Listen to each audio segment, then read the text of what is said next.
Hey fellow enthusiasts, this is Tommy Lanham and I am on a mission to break the monotony of the mundane and the mediocre by bringing as much enthusiasm to as many businesses, ministries, marriages, and individual lives as I possibly can.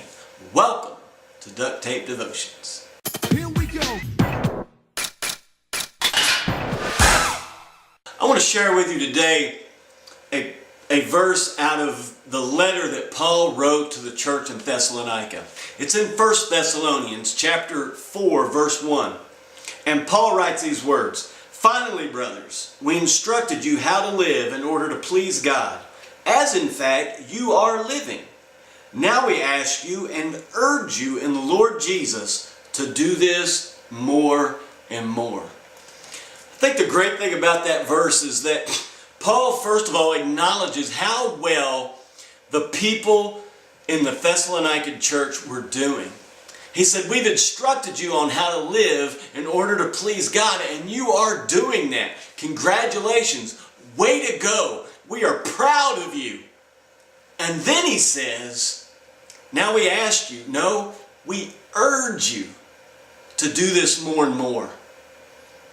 In other words, Paul is saying, guys, you all are doing well. Let's grow that. Let's do even better.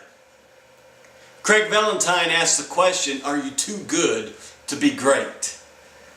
I think that's the principle that Paul is pointing out here. Hey guys, you're doing well, but don't be so good that you can't be great. Many of you have probably heard the old adage that the enemy of the great is the good, because when we're doing well, sometimes we have a tendency to just settle there. We've got it. We've arrived. We don't have to improve. We're doing good. And it's good to do good, but it's not great. And so with Paul, I encourage you, wherever you are in life, whatever you're doing well in, grow in that and do even better. I ask you, no, I urge you to do even better. John Maxwell tells a story of when he first went to Skyline Wesleyan Church in San Diego, California. And this was back in the 90s. And he held up a book, and the title of the book was The Top 10 Largest Churches in America. And that book had been written in the 40s, 50 years prior. And he held that book up. And he said, here's the interesting thing about the 10 churches listed in this book. None of these 10 are one of the top 10 largest churches in America today. And then he said, a matter of fact, 4 of them have closed their doors. They no longer exist. Now what happened? Well, I'm sure there's a lot we can look into with that. And I don't know these churches personally, but just from what I understand about churches and what I understand about human behavior and what I understand about people reaching their God-given potential, this is what I think may have happened. They did good. They were one of the top 10 largest churches in America. The things they were doing were working. And they began to settle. Well, this is working. We might as well just keep doing this. And then when it stopped working, they were already married to it. Well, it worked 5 years ago. We got to keep doing it. Things will change. Well, it worked 15 years ago. If we just had the right person leading it, it would work again. Well, it worked 25 years ago. Let's try this.